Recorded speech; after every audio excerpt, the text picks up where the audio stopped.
Welcome to Africa LSP Podcast, the monthly podcast for language services in Africa, where we cover trends, translation, interpretation, localization, and language industry in general.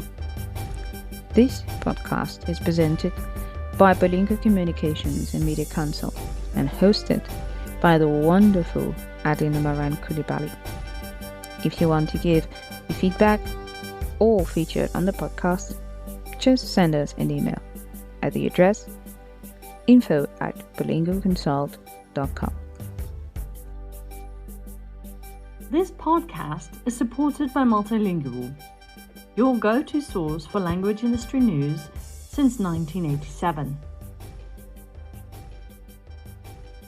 Hello and welcome to another edition of Africa's LSP podcasts.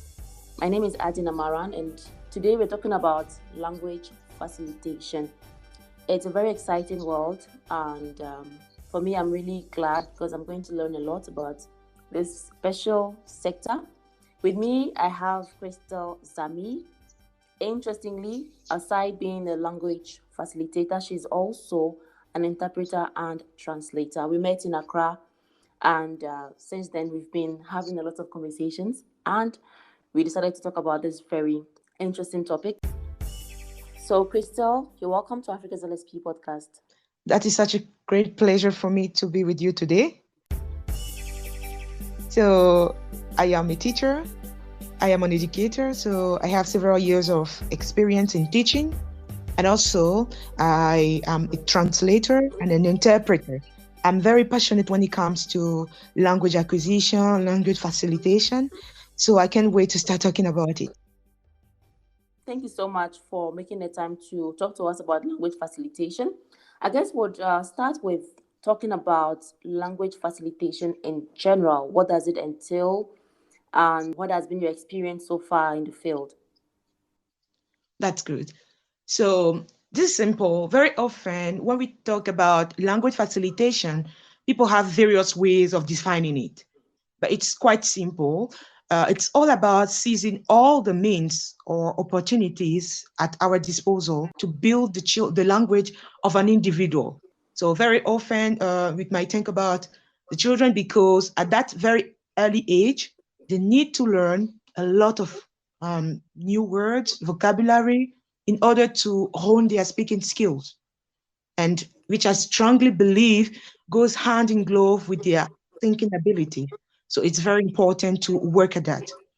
So on the field, as you mentioned, we have several experiences like that where we got across, or maybe we came across young children, or maybe young adults having difficulties in expressing themselves, and we had to work with them and help them in order for them to be more confident, in order for them to express their thought freely.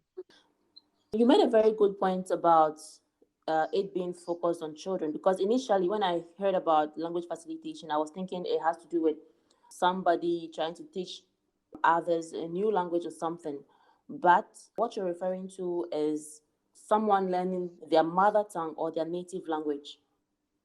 You're right. You made a point here because language facilitation is focused on acquiring a language. And when we're learning a second language, the process is totally different. And I will give you a simple example. When you want to learn a second language, you are very choosy when it comes to the kind of thing that you have to learn. There is a kind of resistance you will develop.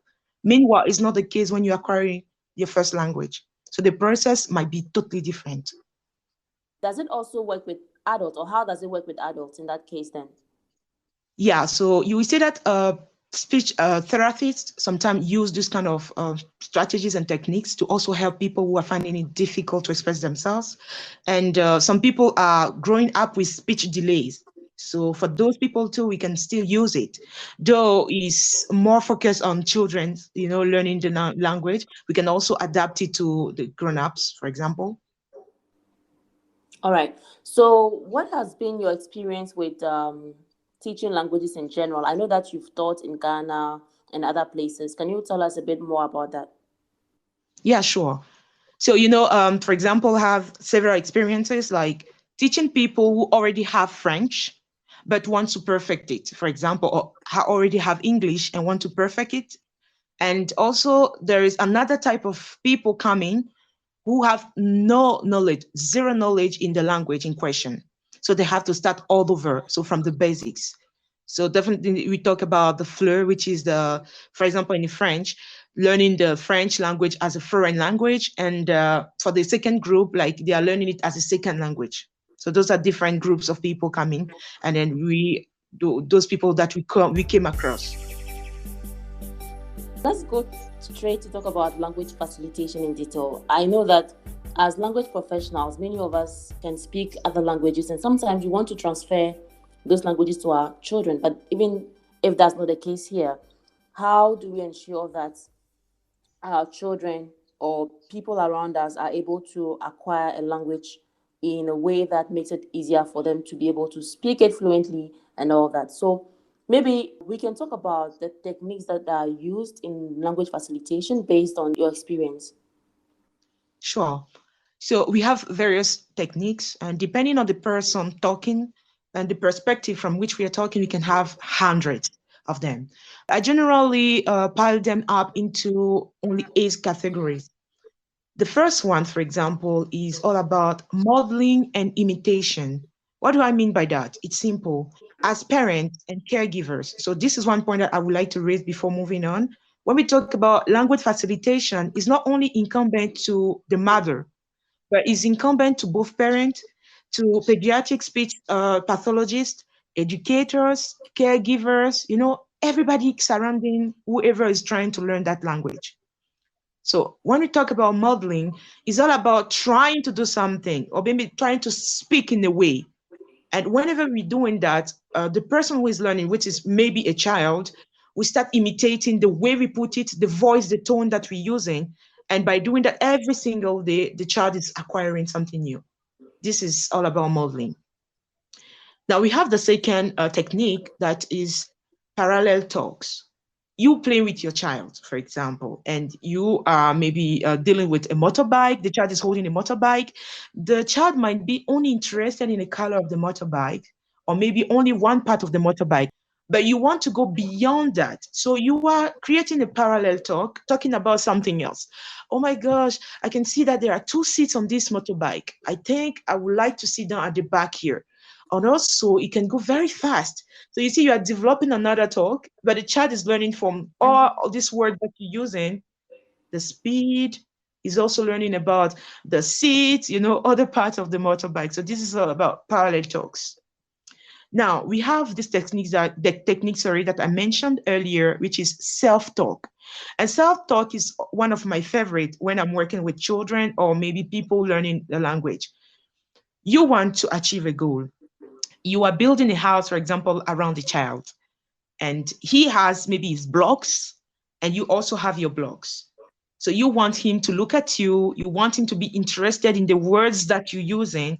All you need to do is to start using the blocks. So, for example, you will say, oh my gosh, I would like to build a house, but how am I going to put all these pieces together? Oh, I think I have to put the big one first. So you start putting it. What should I do for it not to fall down? And all of a sudden you start thinking, oh, I think I have this piece, which is a triangle, and it is red. I would like to put it on top of it, and so on and so forth. So you see, you are doing it, and the child starts getting interested in what you're doing. Maybe you even start asking questions because he wants to know, he wants to understand, and he wants to emulate you. So this is how it goes. So this is all about the self-talk. You behave as if you're not talking to the child, as if you're talking to yourself, but it's actually the child that you are targeting. Now, the fourth one, which is expansion and indirect correction. Children speak with mistakes. And even people, like new people, like learning a new language, you will definitely make mistakes. So when we want to correct, there is a way of doing it for the person not to feel offended and then feel still enticed to learn the language. So all it takes is you correct it indirectly. How? The child is saying, dog, back. He wants to say that the dog is barking. Or maybe he wants to say, mom, spoon, eat. He wants to say, mom, I want to eat with a spoon. So all you want to do when the child says that, or whoever is in front of you saying it, you say, oh, you want to say that you want to take the spoon and eat your food. This is cool. You see, so you are correcting the child, you are helping the child to expatiate and then even add more flesh to whatever he's saying. So you don't want him to just make short sentences. You want it to be more elaborate and more devised. So you help the child to get to that level. The next one, it is extension. So extension is a bit close to expansion and indirect correction. But the difference is it at that level, you are talking about more you are giving more information about the conversation that you guys are having. I'm still taking the example of the motorbike, where you are talking about the speed, you are talking about the number of people. So you're having a conversation, but you're adding more information, building up, building up. So the child knows that when conversing with people, he shouldn't just limit himself to one word, but he can go beyond that. This is how we communicate. Now, the next part is setting up the environment. So you set up the environment in such a way that the child is amazed by whatever he sees, in such a way that he's pushed to ask questions. Or maybe the child needs something from you, but he needs to ask the question before getting it. So I'm explaining myself. You can hide the car of a child behind a chair, behind a table, or under a table, or maybe behind a door. The child is well aware that he needs it, and you are the one holding sway of it. So he has to ask you questions before he gets it. So you see, he's building a vocabulary because he doesn't have any choice than asking. Now, one of the last but one, which is the use of open-ended questions. So we want the children to be able to answer in a more actionable way. We don't just want them to say yes and no, yes and no. By doing that, the whoever is learning that language, or maybe the child in question, will grow up not being able to express his thought. He will just limit himself. But when you have, for example, you're always using the close-ended questions, you will just say yes or no, and that's it, it's done. But because we want them to have that critical mind, to be more able to say whatever they feel, express everything at all, and then express themselves freely. So you will go rather for the open-ended questions, which are, why do you think so? Why is it so? What do you think? What do you think we should do? Why, where, so that the child can talk more. And then the last point, which is book reading. It's true that not everybody agrees on book reading, because they will just assume that all the previous techniques that we mentioned are incorporated, integrated in book readings. Because you would definitely, when you are reading a book, you would definitely talk about, maybe use the technique of self-talk or parallel talk or whatever. But I personally believe that this is also a technique to facilitate language. Reading books is good because they are going to describe pictures, they are going to hear about new words. There are so many things that you can do when reading a book. This is basically some of the techniques that I personally use all the time whenever I am interacting with children or whoever wants to learn the language with me. Very, very interesting. I mean, I've never heard about these before, and I'm really learning a lot. I feel like this is somehow a sort of utopia for many traditional African settings or families, because we have families where parents do not have conversations, in that way with the children.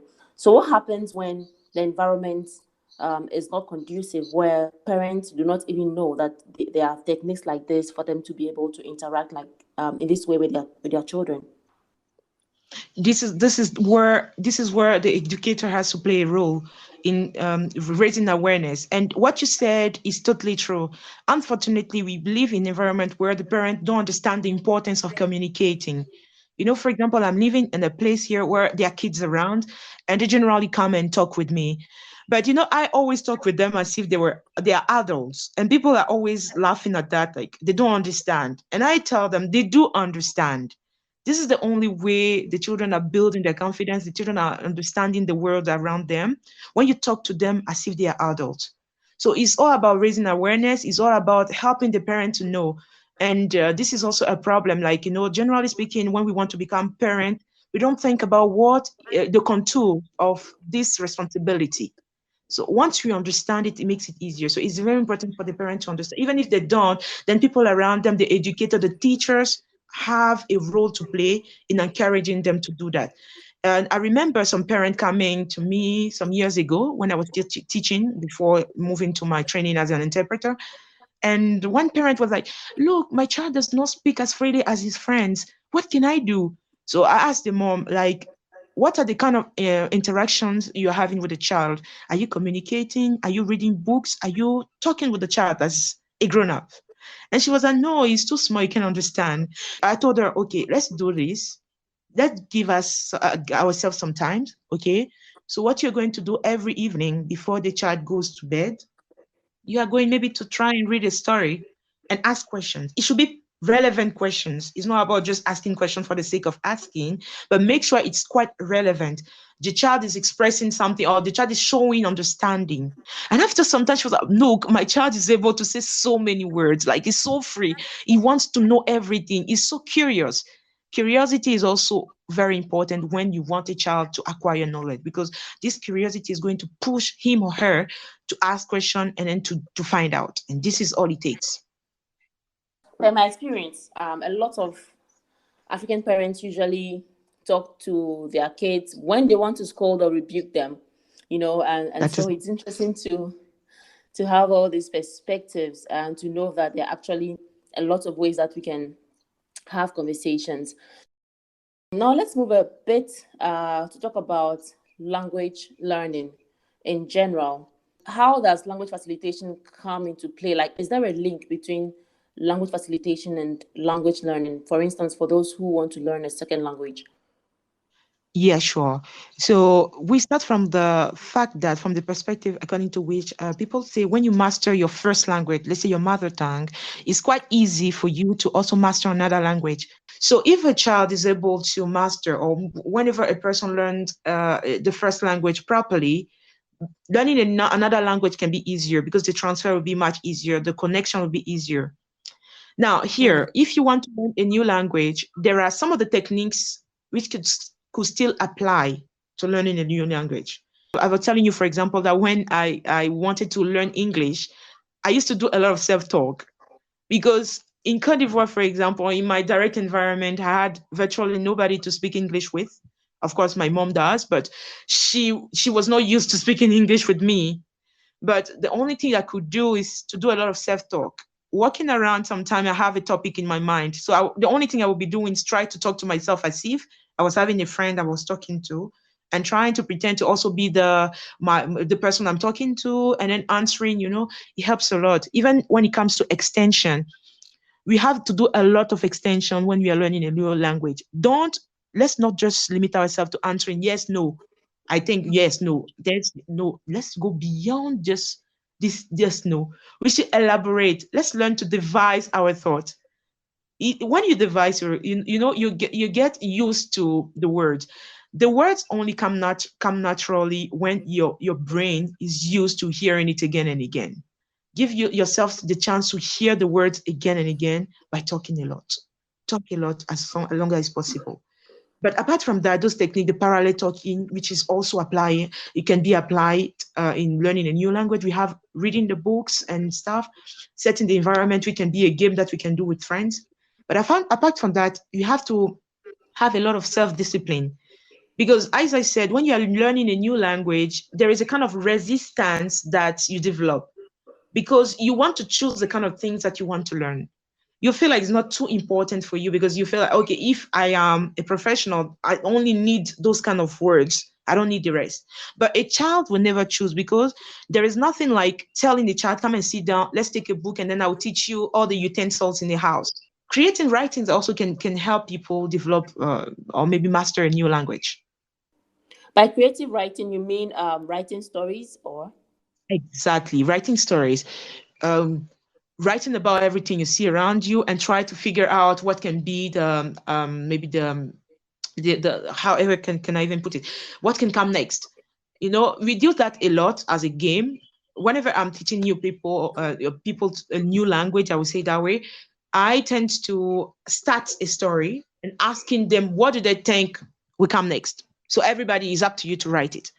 So they'll write from their perspective. Definitely we never have the same story. But what matters to us is to see how the people can put their thought on the paper. They are developing the words. They're also forced to go and look for more words in the dictionary. And they are forced to know how to structure a sentence. So this is what it takes to learn a new language. And a new language is quite comprehensive. It's not about only knowing the vocabulary. If you don't know more about the grammar, it won't work. So you have to put all the techniques together, all the information together to make sure that you speak fluently and you are understood by whoever is speaking the language. You know, I find it very interesting because definitely it makes one a better parent when you're able to, when you know how to facilitate language acquisition and all that. And I wish I had all this knowledge, you know, because I also have a 6-year-old. And there was a time when I felt like she wasn't speaking too much and she wasn't very fluent and all that. But now I realized that I wasn't practicing some of the things that you spoke about. And so I can imagine how all these skills will definitely make you a better parent in many ways. Indeed. Indeed. It helps a lot. So it's never too late. I would say it this way because she's still very young. And then at this age, they are just like sponges. They can capture everything around them. So now it's just maybe up to you to plan. How do you want it to be? Which kind of books you want her to read? Which kind of conversation you want to have with her? Consider her or treat her like a grown up. Talk to her the way you would talk to a friend. So by having those kind of conversations, you'll be more confident in developing a language and using words. Yeah. Okay, thank you so much for the advice. I'm going to put that into practice and see how it goes. You're welcome. So how can one become a language facilitator? Perhaps we have someone listening to us who is curious and who might have some interest or develop some interest in becoming a language facilitator based on the conversation we're having. So do you have any advice? Yeah, sure. So it's all about ourselves reading a lot about what it takes to facilitate a language. This is one step. We also need to master the language. If you don't master it, will be difficult for you to impact on your learner. So you need to master, first of all, what you want to do and the goals that you want to achieve. You need to master the techniques. It comes with practice. You can even have 100 techniques to facilitate languages, but it's all about practicing it, using them, opening up to new ideas, and also meeting up with and discussing with people who are also facilitators. The more you discuss, you exchange ideas, you talk about the challenges you're facing, the better it becomes because you are free. Because the experience is key. So the experience will come and talk naturally. So those are some of the things that I can say as far as language facilitation is concerned. How about the other skills, like aside the learning aspect, the other skills?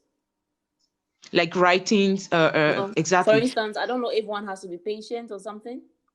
Oh, of course, it needs a lot of patience, and I'm happy that you're pointing it out, because we, generally speaking, want it fast, and this is why it's not given to everybody to be a teacher. It's not given to everybody to be a facilitator. You can have the knowledge, but you don't have the patience. There's no way you can move. So you have to also be proactive. Why do you mean by proactive? Why am I insisting on proactiveness? Is because you have to observe whatever you see around. Whatever you see around you can tell you something, can give you an information. So based on that, you can create, you can go for the information, you can go for the techniques. All the techniques might not be online, but by observing, by looking at, or maybe assessing the need of the child, you can go and then find solutions. So proactiveness is also key. Patience is key. Love for whatever you do. I love to talk about love because he actually is cross-cutting, because everywhere you go, you need to love. Even if you are a translator, you need to love your job to do it properly. If you are an interpreter, you need to love your job to do it properly. So it takes a lot, actually. Yeah. I can imagine that it does. Working with children is not always easy, and you need to really be patient and, like you say, love your job to be able to do it perfectly. Indeed. That is totally true. Yeah. So, talking about the learning resources for this particular profession, are there courses or schools that teach language facilitation? For personally speaking, I have never gone through any training like that, but I guess because, for example, as I mentioned, speech therapists are trained to use those kind of techniques. So there are schools, actually, they are training depending on the perspective from which you want to teach. And if, for example, you are a child psychologist, you definitely have to learn those techniques. If you're a teacher, definitely you have to understand how to talk with children. And so it comes with that. So there are different training, different type of jobs, or which have this training incorporated. So as a trainer, as a teacher, definitely I went through that, understanding how children function. Once you understand the psychology, you can also know how to use those techniques. And aside your experience in facilitation, how has your training and experience in the field of interpretation been like? Yeah, so it wasn't that easy because somebody training people in speaking a language also has to be trained. So there are most of the things that we might not know that are necessary for when learning a language. It can also be like I'll add information like tones, for example, the speed, and all the things needed to be taken into consideration whenever we started the process of learning, or maybe reading translation and interpretation at the university. So it was a bit hectic at a certain point because you have to redefine your objectives when it comes to learning a language. How do you want to master it, or what are the kind of information you need to know, or what are the registers that you need to master? Because learning a language is all about exactly knowing the reason why we are learning it.